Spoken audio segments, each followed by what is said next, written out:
আসসালামু আলাইকুম এভরিওয়ান, কি অবস্থা? সবাই কেমন আছেন? আল্লাহর রহমতে আমি অনেক ভালো আছি। তো আজকে আমি একটা চকলেট কেক ডেকোরেশন করে দেখাবো। এই কেকটার রিলস আমি অনেক আগে আপনাদের সঙ্গে শেয়ার করেছিলাম। তো এই কেকটা এক ভাইয়া তার গার্লফ্রেন্ডের জন্য অর্ডার করেছিল। দেখেন মানুষ তার গার্লফ্রেন্ডকে কত ভালোবাসে। আর এই জীবনে ম্যারেজ ডে তো একটা কেক পাইলাম না। তো যাই হোক, ভাইয়াটা তার গার্লফ্রেন্ডকে অনেক ভালোবাসে।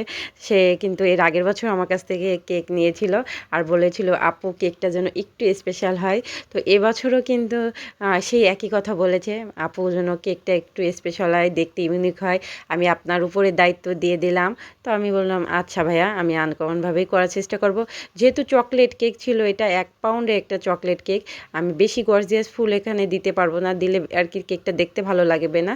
তো আমি একটু সিম্পল ডেকোরেশন করে নিচ্ছিলাম চকলেট কেকের উপরে। তো এক পাশে লতা পাতা দিয়ে আমি চেরি ফুল আর কি দিয়ে নিলাম।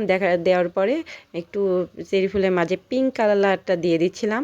আর যেখান থেকে খালি খালি দেখাচ্ছে ডালগুলো, সাইডে আমি কিছু পালস দিয়ে দেবো। পালসগুলো দিলে কেকের লুকটা আরও বেশি সুন্দর লাগবে।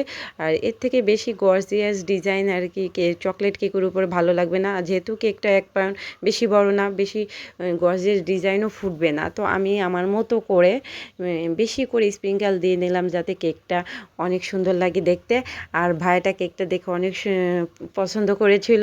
আর কেকের পরে ভাইয়া কি লিখতে বলে জানেন? হয়তো ভাইয়া তার প্রিয় মানুষটাকে ভালোবাসা একটা নাম দিয়েছে, সেই নামটাই লিখতে বলে। গত বছরও কিন্তু লিখে নিয়েছিল, এটাই বলেছিল আপু হ্যাপি বার্থডে মধু লিখবেন। এবারও তো সেটা বলেছে, আপু হ্যাপি বার্থডে মধু লিখতে হবে। দেখেন স্প্রিঙ্কেল দেওয়ার পরে কেকের লুকটা অসাধারণ লাগতেছিল।